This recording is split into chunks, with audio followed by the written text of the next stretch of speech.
Praise lord. Good morning. బాగున్నారు అందరూ? ఈరోజు దినాన్ని దేవుని యొక్క వాక్యం ఏమైందో చూసుకుందామా? మరి దేవుని యొక్క వాక్యంలో చెప్పే మాటల్లో చూస్తే దేవుడు ప్రతి ఒక్కరిని కూడా ఫలించి అభివృద్ధి పొందించాలి అనే ఆలోచనతోటి ఉంటూ ఉంటారు.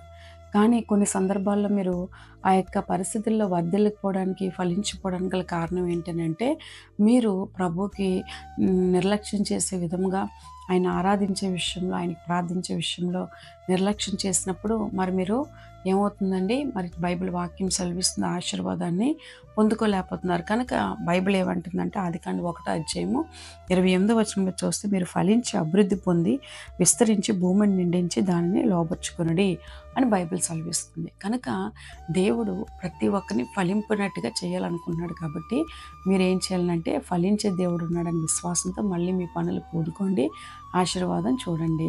సో నాతో కలిసి ప్రార్థన చేస్తారా? ఏకీవించినట్లయితే మరి ప్రార్థనలో ఏకీవిస్తే మీ కొరకు ప్రార్థిస్తాను. మహోన్నతునికి వందనాలు. నీ ప్రియ బిడ్డలు ఏ సమస్యలతో అయితే వచ్చారో సమస్యల నుంచి విడిపించి రక్షించి మీ సాక్షిగా వాడుకోమని యేసు నామములో అడుగుతున్నాం తండ్రి. Amen. May God bless you.